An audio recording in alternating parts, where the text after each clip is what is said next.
Gabi nitong July 22 na videohan pang masiglang sumasayaw ang bunso ng mag-asawang Wilma at Junray, ang 2 taong gulang na si Ian. Sabi pa niyang sayaw. Oras ito niya. Pero ang masayang videong ito ang magiging huling kuha kay Ian. Kinabukasan kasi, July 23, misteryosong naglaho ang bata. Yan! Yan! Na-missing naman siya dito sa Dangkuan, kanang butangan. Isang linggo siyang hinanap ng pamilya, ng mga kapitbahay at ng mga otoridad. Hanggang sa isang masangsang na amoy ang umalingasaw mula sa isang liblib na sagingan. Doon na natagpuan si Baby Ian. Wala nang buhay, hindi na makilala at halos bungo na lang ang mukha. Dahil naman kayang naong kay ano mo kayang naong, hinalos makita ba yung naong niya. Nagyan ako makayag dili mo.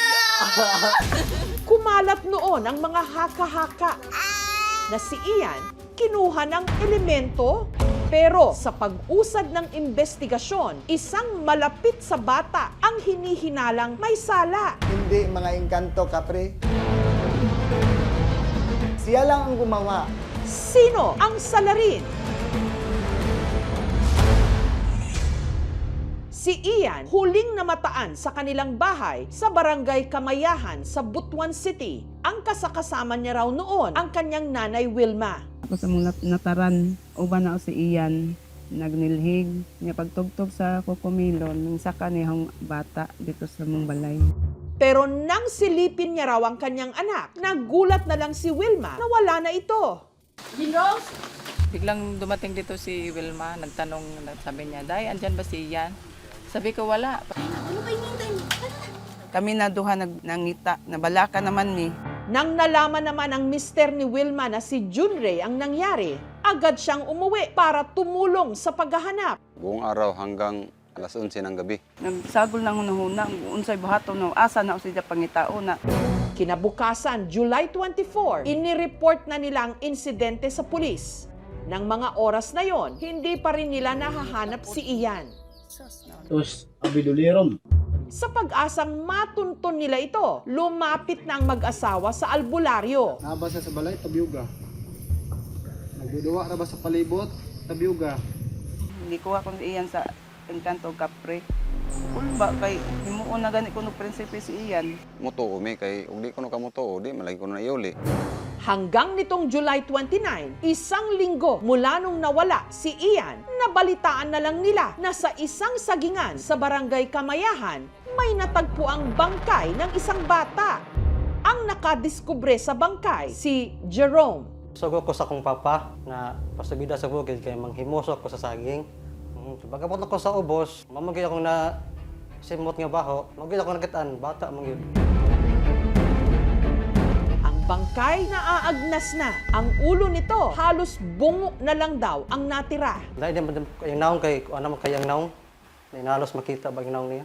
Ang tanging pagkakakilanlan na lang nito, ang suot nitong damit, magkaternong pulang sando at shorts. Kapareho raw ng suot ni Ian nung araw na siya'y nawala. Ako magyong anak, bisan pagway naong urkuan sa lawas o sinina sakit mamoy. Di na ako ma-experience ka sa gibate na sa akong anak na panay ka ng panit iyang naong. Murag panitan niya. Lupasay pamanggani ko sa sampit sa bata kay na wa ko ka kuano nganong naingato man siya na ang na wa mga dukoy kalaban diring bukid. Ang daan patungo sa sagingan, malubak at napakasukal. Wala namang reported na may malalaking hayop or wild animals na dumadaan, ma'am. Hindi kami maniniwala na yung bata talaga ang pumunta doon. May tao talaga na nagdala doon. Kung sabihin natin na person of interest, unang-una na paghihinalaan natin yung nanay kasi siya naman talaga yung pinakahuling tao na nakasama ng bata. Pero kung ang kabarangay nilang si Ruben ang tatanungin, malaki raw ang posibilidad na ang kutob ng mga otoridad totoo.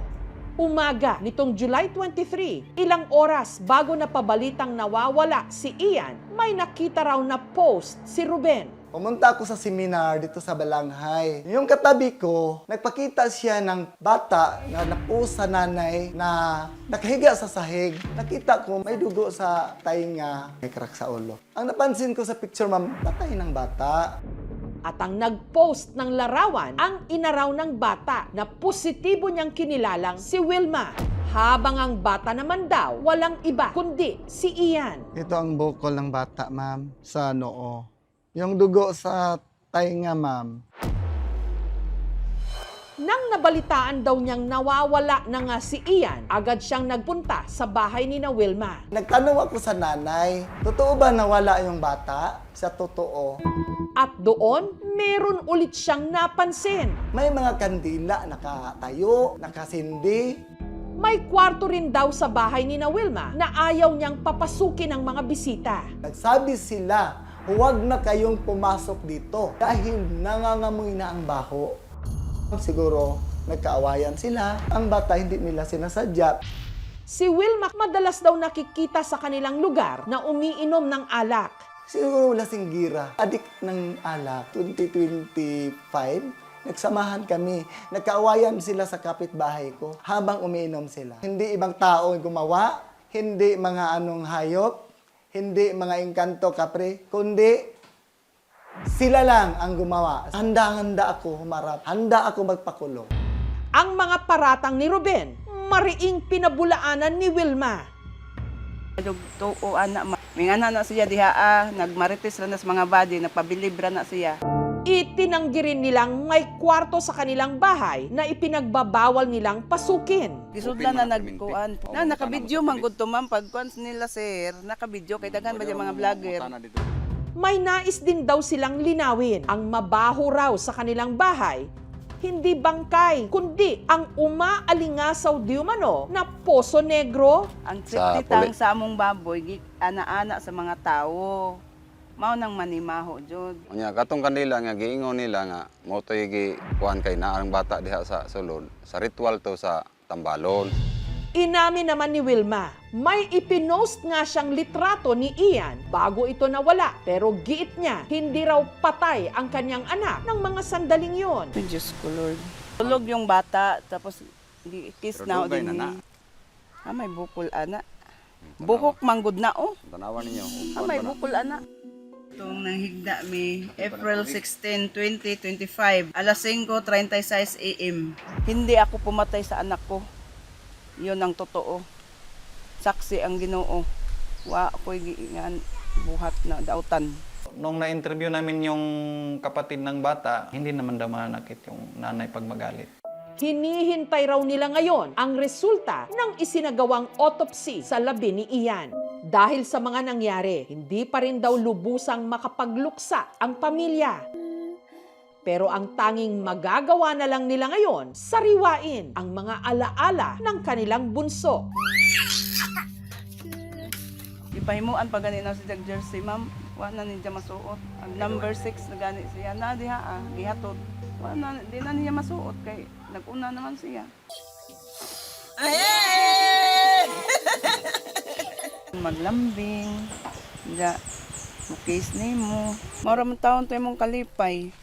Samantala, ang autopsy report sa bangkay ni Ian lumabas na nitong Biyernes. Ang pagkamatay daw nito, resulta ng forced impact at blunt traumatic injuries to the head. Maaring hindi lang basta pagkahulog sa bangin ang posibleng naging sanhi ng kanyang pagkamatay. So, baka siguro hinampas to. Posible may tao talaga kasi fracture Force talaga. Malakas talaga. Sakit kayo.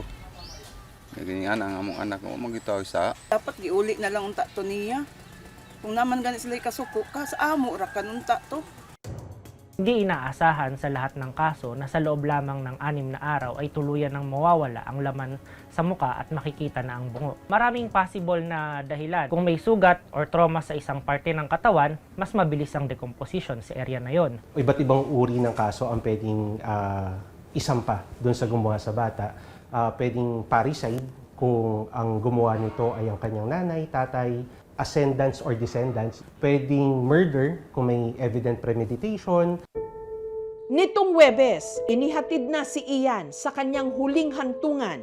Abot, kanang gaba, nandito sila katog, sa nanghimo, nimo. Silang sakit ang buhat.